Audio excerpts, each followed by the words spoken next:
Here's the Umbrella Academy Season 2 finale, Explain. The only school we feel comfortable going back to this year is the Umbrella Academy. The second season of Netflix's hit original series based on Gerard Way and Gabriel Ba's eponymous Dark Horse Comics series is back for yet another season full of mysteries, time travel, killer soundtracks, and just deep weirdness. The superpowered siblings must once more stop another doomsday, this time in 1960s Texas. And while this season feels more cohesive and much more straightforward than its predecessor, the ending once more leaves fans with a wild cliffhanger and plenty of loose threads to keep track of until Season 3. Now, if you haven't finished Season 2 yet, or if you don't want to know about potential Season 3 plot details from the comics, then I suggest you grab your nearest briefcase and jump to another timeline where you're not about to watch this video, because we're clearly going to talk about major spoilers. Why'd you click it otherwise? Run! Still here? Good. So after the team is able to successfully prevent Doomsday, help save an out-of-control child that's gained Vanya's powers, and face off against the Handler and her army of commission agents, the siblings all catch a briefcase back to 2019. Wow. I can't believe that year sounds so tantalizing in hindsight. Now, at first, everything seems to be even better than when they left. A newspaper reveals the previous Doomsday never happened, and they learn their father is still alive. However, we quickly learn their actions in 1963 have had some, let's say, major ripple effects, as Hargreaves introduces them to the Sparrow Academy, headed up by none other than a very much not dead Ben. So let's talk about the Sparrow Academy, shall we? While Ben is front and center, the rest of the team is cloaked in shadows with relatively little information for us to go on beyond that brief introduction. Now, it feels safe to say that these other members aren't simply parallel versions of the Umbrella Academy, especially because the alternate Ben doesn't seem to recognize them. Dad, who the hell are these assholes? Rather, it seems much more possible that we're going to see some version of the Sparrows team from the comics. So the Sparrows were introduced fairly recently at the end of the Hotel Oblivion arc, and they're fairly mysterious in that medium as well. While the comics and TV series aren't exactly on the same trajectory at this point, especially when it comes to stuff like the Sparrows and their introduction, the presence of the green floating cube with the members of the team indicate there's going to at least be some similarities. Now, if we're looking at the comics for potential clues, well, we have a few options. The first of which is the leader, number 1, who has super strength. He's basically this alternate version of Luther.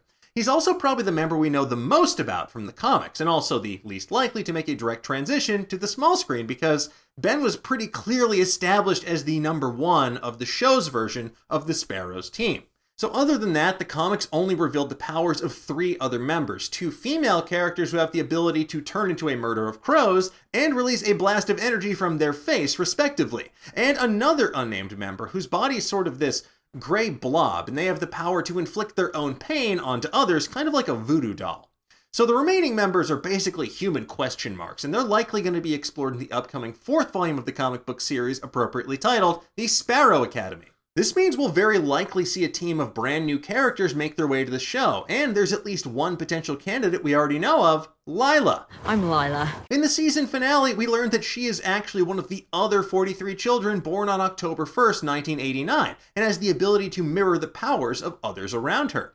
Although number 5 and Diego are able to convince her that the Handler was the one behind her parents' murder and that she should join their family instead, things get messy, and Lila ultimately snatches a briefcase to go off on her own. So it feels safe to say she's going to be returning in some capacity next season, but it could definitely be a fascinating angle to see an alternate version of her character raised by Hargreaves rather than the Handler. So speaking of loose threads we can expect to see return in Season 3, what about Harlan? Well, it seemed that Vanya was able to take back the power she accidentally gave him. That final shot of Harlan and his mom driving to California makes it pretty clear he still has some power left in him. And some fan theories claim that he could also be one of the members of the Sparrow Academy that we see at the end, but if you do the math, that pretty quickly ruins that theory. Harlan would be in his 60s by the time we arrive back in 2019. That's not to say it's completely out of the question. I mean, Vanya's powers could have had some sort of anti-aging effect on him, or maybe he found a briefcase somewhere along the way, but it just doesn't seem likely.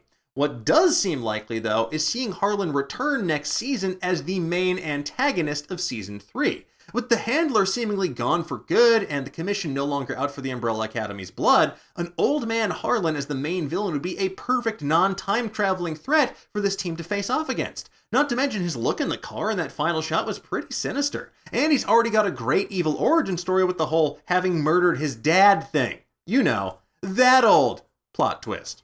Now, this could also be a great way to incorporate elements of the Hotel Oblivion storyline that sees the Umbrella Academy's past enemies escaping from that titular prison, which Hargreaves made to house their most dangerous superpowered foes. They could reintroduce Harlan as a villain who's locked up in the prison, leading a breakout to seek revenge against the newly resurfaced Umbrella Academy, who arguably ruined his life. And finally, Ben being alive is probably the biggest takeaway in terms of concrete links going into Season 3, and it's going to be fascinating to see how this alternate version will inform the main timeline, because we've been given more and more glimpses at the details of Ben's death, including in the finale, which opened with his funeral, but we still haven't been given the full picture of how exactly Ben died. Seeing as this is the case for both the TV show and the comic, it feels like it's going to be something pretty significant for them to have kept it this well hidden for so long. And it seems like next season could provide the perfect setup to reveal that story in full. But really, there's just so many questions left unanswered at the end of this season, we could sit here and theorize all day long. Like, what's up with Hargreaves' whole Men in Black alien reveal? Will the Swede and Destiny's Children make a return? And what about the alternate version of number 5? Will there be another Doomsday? I don't know, we'll just have to wait until Season 3 to find out.